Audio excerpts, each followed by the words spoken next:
가령 만든 사람이 이건 인형이라고 했는데 그 인형이 나가서 돈을 벌어올 수는 없는 일입니다. 사람을 지으시고 사람에 대해 모든 걸 아시는 분이 사람을 어떤 말로 부르고 있느냐는 더할 수 없이 중요합니다. 하나님의 그 말로서 사람이 어떤 존재인지 알 수 있기 때문입니다. 창세기 2장 7절입니다.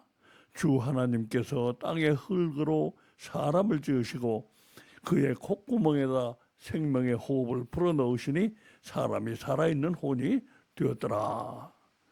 이거는 원어 성경에 가장 가깝게 번역이 된 한글킹 성경입니다. 이 빨간 박스는 우리의 문제입니다. 여기 보시겠습니다. 살아있는 혼. 하나님은 사람을 막 지으시고 나서 이런 말로 부르셨다. 살아있는 혼. 자, 문제가 있습니다. 1. 그럼 죽어있는 혼도 있는가? 살아있는 혼이라니? 그럼 죽어있는 혼도 있는가? 2. 살아있는 혼이 정확히 무슨 뜻인가? 이게 도대체 무슨 뜻입니까? 자, 다시 빨간 박스 문제입니다. 영어 성경 NIV는 혼이란 말을 안 쓰고 살아있는 존재라고 번역을 하고 있다. 예, 그렇게 번역을 하고 있습니다. 여기 문제가 있습니다. 사람에게만 유독 생명의 호흡, 여기 생명의 호흡 있죠? 생명의 호흡을 불어넣으시곤 바로 그 자리에서 하필이면 동물과 아무 구별도 하지 않는 살아있는 존재란 말로 사람을 부르셨다? 방금 동물과 다르게 생명의 호흡을 넣어주셨는데 동물과 같은 말로 부르셨어요? 살아있는 존재? 다시 빨간 거 박습니다. 생명의 호흡, 여기 생명의 호흡. 하나님이 사람에게 영을 불어넣으신 것으로 설명하고 있다. 이 생명의 호흡을 영이라고 영을 불어넣으신 것으로 이렇게 설명하고 있어요. 교회에서. 자, 여기는 문제가 있습니다. 생명의 호흡이 영이라면 왜 그렇게 말하지 않는가? 혼에 대해서는 분명하게 혼이라고 하지 않는가? 자, 초록박스는 우리의 해결입니다. 자, 살아있는 혼. 정확한 의미를 이해하는 게 중요하다. 이 의미를 이해해야 돼요. 이게 굉장히 중요합니다. 1. 죽어있다, 살아있다 하는 말이 아니라 2. 살아가는데 다른 게 아니고 혼에 이끌려서 살아간다는 말이다. 이게 그런 뜻이라는 거예요. 살아있는 혼이. 3. 사람을 만드신 하나님은 사람을 무엇보다 혼으로 아신다는 말이다. 사람을 살아있는 혼이라고 부르셨어요. 내가 너를 혼으로 안다. 하나님이 이렇게 말씀하셨다는 거예요. 자, 다시 그렇게 볼 때 이것이 하나님이 사람을 혼으로 본다고 이렇게 이 부분을 설명할 때 두 가지 문제가 생깁니다. 문제 1은 사람을 이끌어가고 있는 건 내 혼이 아니라 다들 알다시피 내 마음 아닌가? 우리 그렇게 알고 있잖아요. 혼이 나를 이끌고 가고 있다고 누가 그렇게 알고 있습니까? 내 마음이 나를 이끌고 가고 있다고 하지. 자, 문제 2.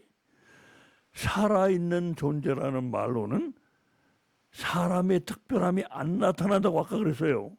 그럼 살아있는 혼에도 역시 사람과 동물의 구별이 안 되지 않느냐? 살아있는 동물도 살아있는 혼이기 때문에요.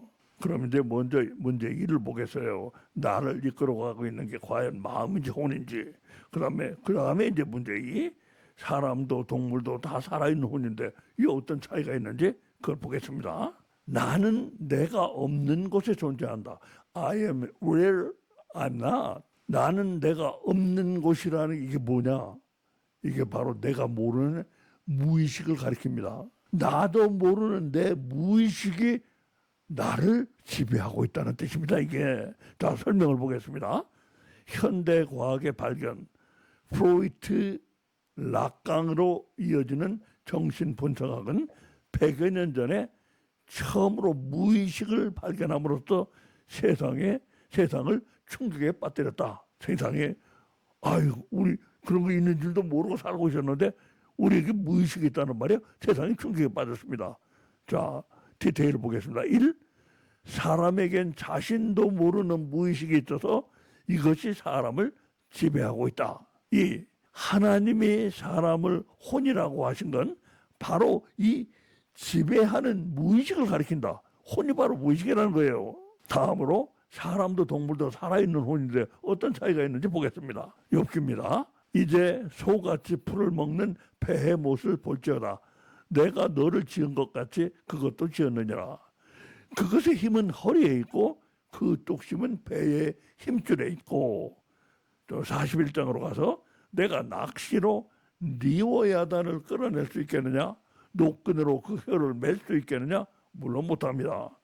자, 여기 욥기에서 우리가 해결을 발견합니다. 욥기 뜬금없이 육체의 힘이 가장 강고한 통제불능의 두 동물 이야기를 뜬금없이 합니다. 그 부분에서 이것은 혼에 대한 비유적 설명을 하고 있는 것입니다. 이게 자 1번 보겠습니다. 1번 사람과 동물은 똑같이 혼의 지배를 받지만 큰 차이가 있다.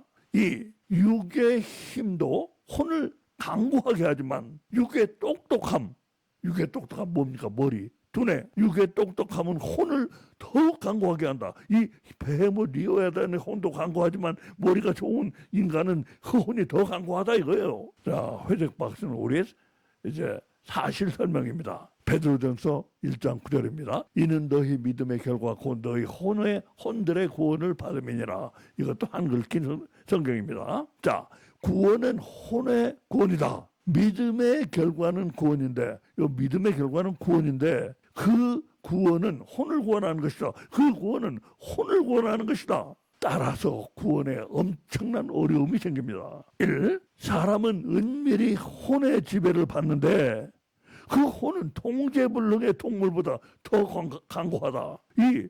그러므로 하나님의 사람 구원은 지극히 어렵고도 복잡한 난제가 되고 있다. 바로 이 사람같이. 이래서 이 구원의 어려움을 모르면 가짜 기독교입니다.